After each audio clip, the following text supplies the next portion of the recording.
क्योंकि बहुत ज्यादा टाइम नहीं हुआ, शायद 5 साल पहले मैं भी आप ही की जगह शायद वहां पे ही कहीं बैठा हुआ था। एंड एक ही चीज थी मेरे पास, जिसे बोलते हैं होप, एक आशा कि शायद जिंदगी में जैसी जी रहा हूं उससे बेहतर हो सकती है। और जब मैंने जैसे आज मैं आपको मोटिवेट कर रहा हूं, ऐसे स्पीकर्स को सुनना शुरू किया, तो जो मेरी वो आशा थी, जिसमें जो होप थी कि ऐसा हो सकता है, वो फिर मेरा फेथ बन गया कि ऐसा होगा। यहां पे जितने लोग आए हैं, हो सकता है उनको एक आशा ही हो, आपके लीडर्स ने आपको एक आशा दी हो कि तुम्हारी जिंदगी बदल सकती है, बट उस आशा को हमें फेथ बनाना है कि बदलेगी। किसी की बदले ना बदले, मेरी तो बदलेगी। किसी की बदले या ना बदले, मेरी तो बदलेगी। ये फेथ आपको आज लेकर आना है। इस ट्रेनिंग से आप बहुत कुछ लेके जाने वाले हो, but before we start this training, मैं आप सबको बता देता हूं कि अपने दिमाग की पेटी आप खोल दो, क्योंकि जो अब अंदर जाएगा वो है ना भूचाल ले आएगा।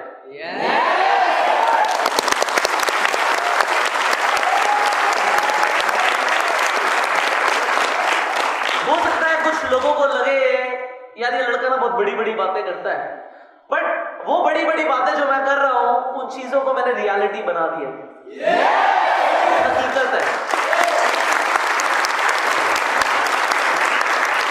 यहां पे हो सकता है बहुत सारे ऐसे लोग हो जो मेरे से उम्र में छोटे हो सकता है कुछ बड़े हो। तो सबसे पहले मेरे को पता है यहाँ पे ज्यादातर यंगस्टर्स है, मेरी बात हुई आपके लीडर से, मुझे मजा ही है ना यंगस्टर्स को मोटिवेट करने में आता है। पता है क्यों? क्योंकि ये आपकी स्टेज का, आपकी लाइफ का एक ऐसा स्टेज होता है जहां से आप या तो ऊपर जाना शुरू करते हो या नीचे आना शुरू करते हो या स्टेबल रहते हो। इस एज में जिसे हम कहते हैं यूथ को अगर एक ऐसा व्यक्ति मिल जाए जो उसे एक राइट डायरेक्शन दे दे, तो मुझे लगता है कि ये दुनिया बदल सकती है। ये दुनिया बदल सकती है। You guys can change this world right now. You have your life right now. अगर मैं आज एक 60 साल के आदमी को जाके मोटिवेट करूं, हो सकता है जिंदगी में वो भी बहुत कुछ करे, but we do not know कि उसके पास टाइम कितना है, एनर्जी कितनी है। यूथ के पास एनर्जी होती है, इस एनर्जी को हमें चैनलाइज करना है। तो सबसे पहले मैं तुम सबको ये बताना चाहता हूं कि तुम सबके अंदर अपार पोटेंशियल है, इनफाइनाइट पोटेंशियल है। I am telling you this because आज आप लोगों की जो पर्सनालिटी है, पहले मेरी ऐसी नहीं थी। जिस तरीके की लाइफ हो सकता है आज आप जी रहे हो, पहले मैं ऐसी नहीं जीता था। जैसे मैं अभी जी रहा हूं, शायद ऐसी तो मैंने सपने में भी नहीं सोचा होगा आज से 5-7 साल पहले, बट फिर सोचना शुरू किया। मैंने कहा ना पहले होप आई, फिर फेथ बना, ऐसा होगा और ऐसा हो गया।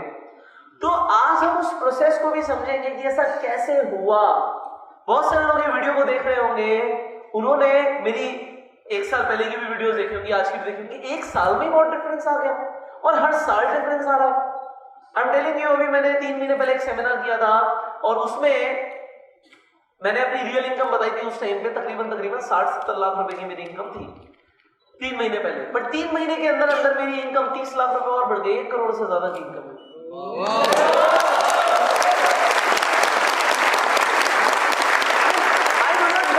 जब तक आप ये वीडियो देख रहे हो वो और बढ़ेगी, बिकॉज आई गॉट समथिंग। मुझे कुछ ऐसा सीखने को मिल गया जो हो सकता है आज मैं आपको सिखा दूं। मुझे कुछ ऐसा सीखने को अच्छा, अगर आप लोग नहीं सीखना चाहते तो कोई बात नहीं है, आप जा सकते हैं, कोई ऐसी बात नहीं है। There is no compulsion. आप लोग इस वीडियो को देख रहे हो, बंद कर सकते हो, there is no compulsion. Because जो मैं आपको सिखाऊंगा आज, हो सकता है वो चीजें आपके ना थॉट प्रोसेस से मैच ना करें। क्यों? क्योंकि जो हमारा थॉट प्रोसेस होता है वो हमारे एनवायरनमेंट का रिजल्ट होता है। हमारे आसपास जैसे लोग होते हैं, हमारी सोच वैसी बन जाती है। एक आदमी एक ऐसे घर में पैदा होता है जहां पे सब 10, 20, 30 हजार रुपए महीना कमाते हैं।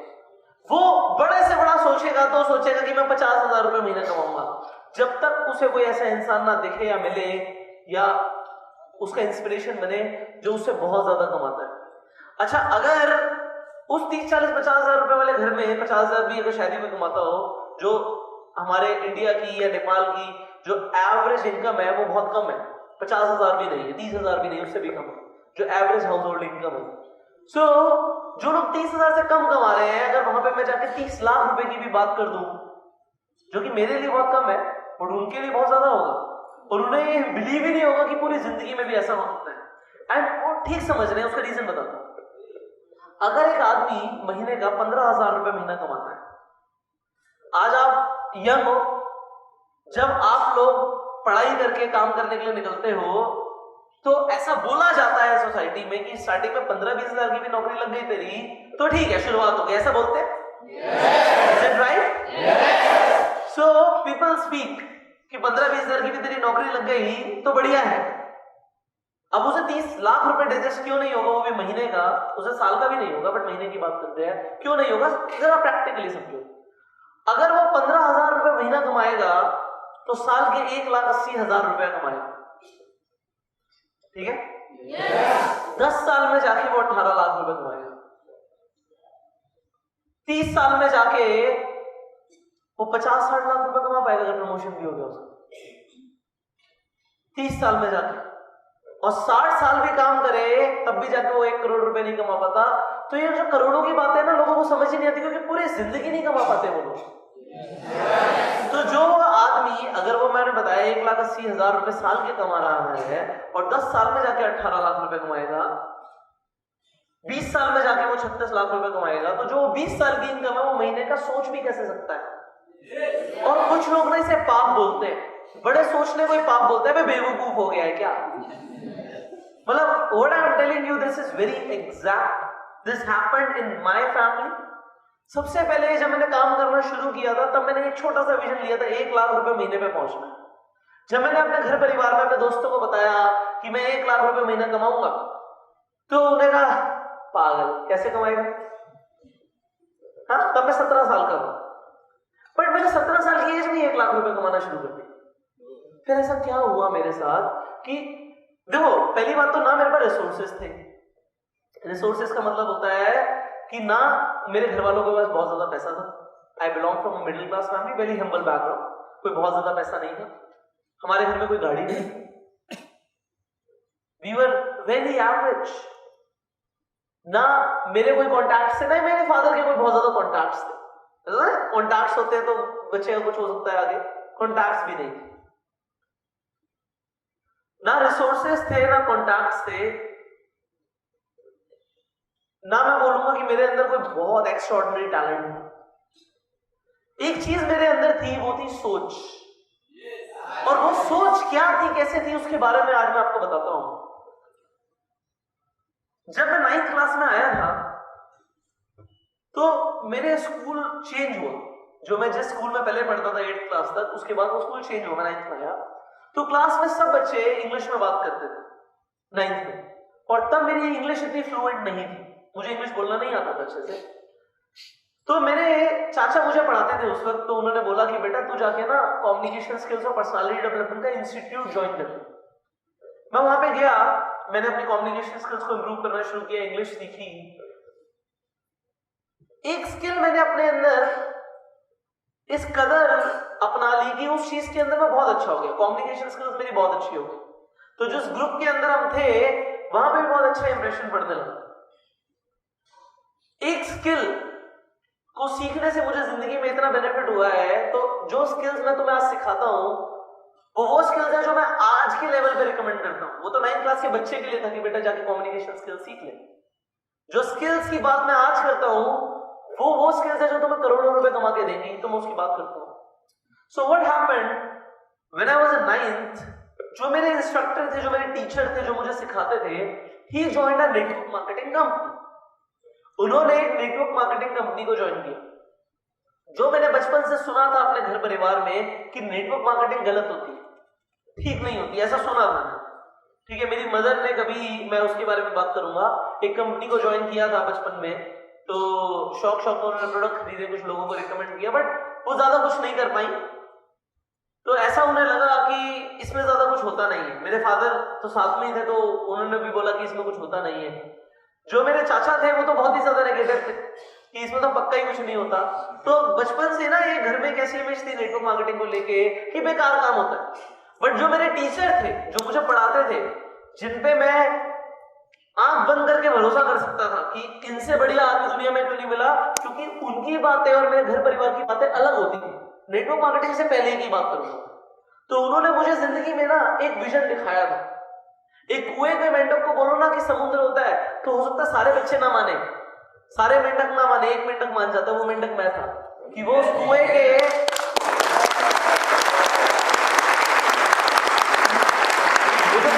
बहुत सारे मेंढक थे, मतलब एक क्लास में बहुत सारे बच्चे थे, 40 बच्चे थे एक क्लास में, जो कम्युनिकेशन स्किल्स की क्लास में जाता था।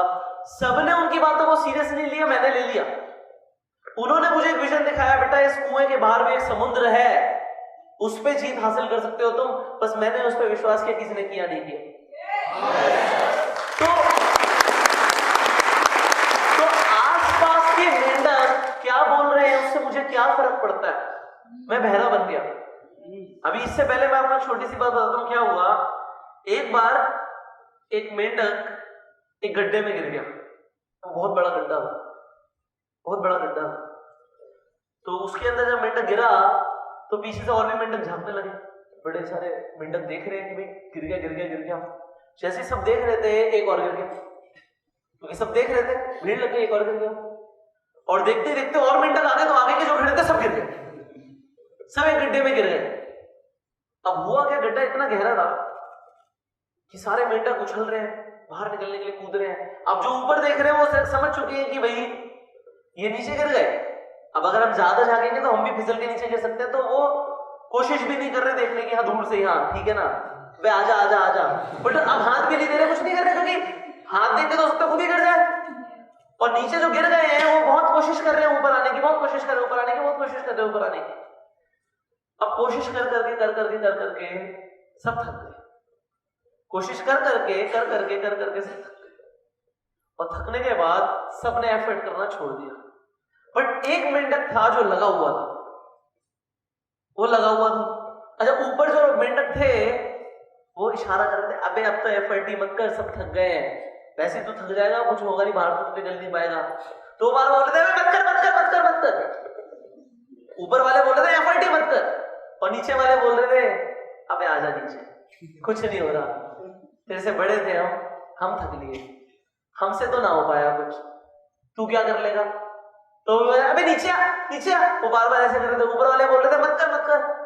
अब वो करे जा रहा है, वो जितना मना कर रहे हैं वो और ज्यादा एफर्ट करे जा रहा है। और होता क्या है, वो एक जंप ऐसी लगाता है मेंढक, वो बाहर निकल जाता है। और सब देखते हैं ऐसे निकल गया, ये कैसे बाहर आ गया, सबने तो एफर्ट करना छोड़ दिया था, ये कैसे बाहर आ गया। बाकी बंदे एफर्ट करते हैं, फिर वो फिर बाहर नहीं आ पाते, और फिर थक के बिल्कुल उनकी सारी एनर्जी खत्म हो जाती है, और थोड़ी देर बाद सारे मेंढक मर जाते हैं। वो एक मेंढक बाहर आ जाता। तो जो ऊपर मेंढक थे जिनको झुंड लगा था, वो कहते तू बाहर कैसे आ गया। वो कहता है वो तो सुनाई नहीं दे रहा, तू बाहर कैसे आ गया, सुनाई नहीं दे रहा। कहते बाहर कैसे आ गया, आ गया। वो कहता सिंपल जंप किया, आ गया। बाद में उसमें जो सबसे बूढ़ा मेंढक था उसने बोला अरे यार ये बहरा था, तुम जब बोल रहे थे